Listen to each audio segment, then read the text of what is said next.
ప్రమాణపూర్తిగా నాకు చెప్పలేదు, ప్రమాణపూర్తిగా నాకు చెప్పలేదు అన్నాను, అంతే వదిలే.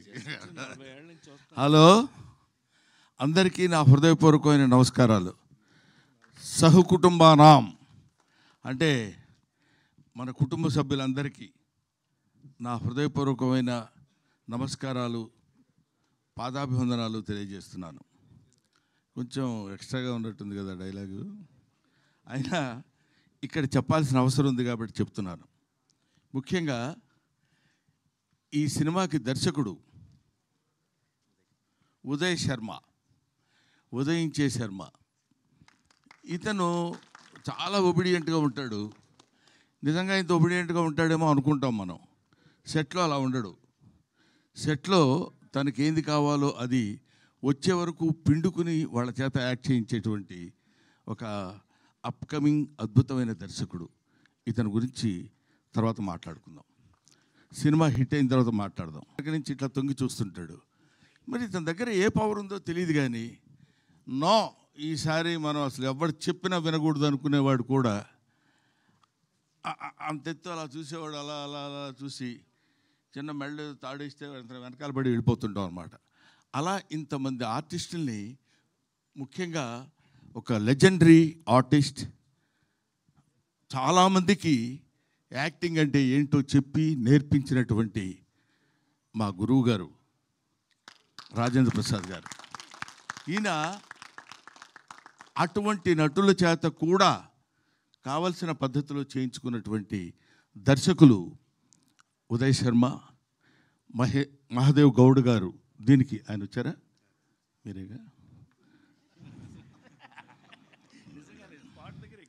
ఇప్పుడు డబ్బులు ఇచ్చారనుకోండి, మీరు అంత మరీ వినయంగా ఎందుకు సార్ ఉంటాం మనం. I wish all the best Nara. నేను అక్కడ ఒకసారి చూశాను, మళ్ళీ నేను ఆ తర్వాత ఇప్పుడే చూడటం, అందువల్ల గుర్తుపట్టలేకపోయాను, ఏమనుకోవద్దు. I wish you all the best. సహకుటుంబానాం సినిమా చాలా చాలా చాలా బాగుంటుందని నేను మనస్ఫూర్తిగా ఎందుకు కోరుకుంటున్నానంటే, ఇప్పుడు చెప్తున్నాను, ఇందులో నా క్యారెక్టర్ చాలా విచిత్రమైన క్యారెక్టర్. 12 గంటలకి అన్నాం అనుకోండి, 12 to 1 గంట వరకు సంతోషంగా ఉంటా, 1 గంట నుంచి 2 గంటల వరకు కోపంగా ఉంటా. అదేంటో మరి అది విచిత్రంగా కంపోజ్ చేశాడు ఆ క్యారెక్టర్. ఆ టైంలో ఎవరైనా వచ్చినప్పుడు వాడు ఏ వార్త తెచ్చినా సరే నా మూడ్ని బట్టి నేను మాట్లాడతాను. భోజనం చేశారండి అన్నాడు అనుకోండి, కోపంగా ఉన్నాను అనుకో, భోజనం చేయకపోతే గడ్డి తింటావా, ఏం మాట్లాడుతున్నావా నువ్వు అంట. అది మంచి మాట కదా సార్ అనే దాని మీద ఒక అద్భుతమైనటువంటి క్యారెక్టర్ ప్లే చేసి నాకు అది వినిపించి పడేశారు నన్ను. నేను అక్కడ పడిపోయా. ఈ సినిమాలో నా క్యారెక్టర్ యొక్క స్పెషాలిటీ అది చాలా బాగా చేశాడు. ముఖ్యంగా ఈ సినిమాలో హీరో అప్పుడు గడ్డం లేదు, ఇప్పుడు ఉంది, అప్పుడు ఉంది, అయినా ఇంత లేదు. ఈయన ఈ కుర్రాడు బేసిక్గా డాన్సర్, ఫాదర్ కూడా డాన్సర్. సో చాలా ఈజీగా ఇంతమంది అతిరథ మహారథులు ఉన్నటువంటి ఈ సినిమాలో తన క్యారెక్టర్ని చాలా ఈజీగా, చాలా అలవోకగా చేస్తూ, దాన్ని ఏమంటారు, మరి ఎక్కడ ఇబ్బంది కానీ లేకపోతే దాన్ని ఇబ్బంది పడటం కానీ ఎదుటోళ్ళని ఇబ్బంది పెట్టడం కానీ, ఎందుకంటే బేసిక్గా తెలుగువాడు కాదేమో అన్న డౌట్ నాకు. ఏమండి, కన్నడ కదా, బెంగళూరు తెలుగు వాళ్ళు, అందువల్ల కన్నడ తెలుగు. ఈయన ఈ సినిమాలో యాక్ట్ చేసినటువంటి విధానం నాకు బాగా నచ్చింది. హీరోయిన్ రాలేదా? బాగాలేదు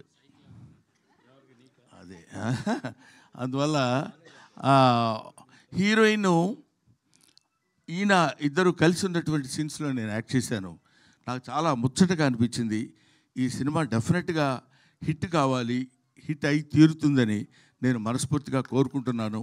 అది ఏదో ఇక్కడికి వచ్చి చెప్పేటువంటి మాట కాదు. చాలామందికి మామూలుగా ఏదో ఒక ఫంక్షన్కి వెళ్ళినప్పుడు ఈ ఫంక్షన్ చాలా సూపర్ హిట్ అవుతుందండి, అందువల్ల నేను ఇలా కావాలని కోరుకుంటున్నాను.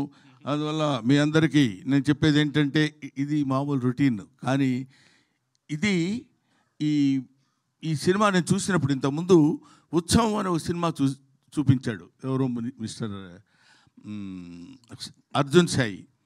చూపించినప్పుడు తను కూడా ఇంతమంది ఆర్టిస్టులు ఎక్కడ ఆర్ట్ ఉందో వాళ్ళని పట్టుకుని తీసుకొచ్చేసి ఏ క్యారెక్టర్కి పర్ఫెక్ట్గా సూట్ అవుతారో అని తెలుసుకొని చేసినటువంటి ఈ సినిమా పైగా అంత అందమైనటువంటి టైటిల్ సహకుటుంబానాం, ఎంత బాగుందండి పేరు.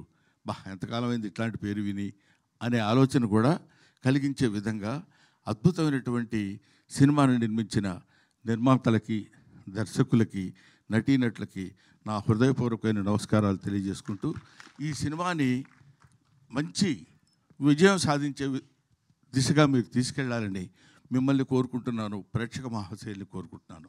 Thank you very much.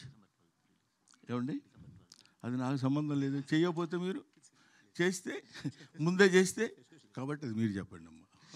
Thank you.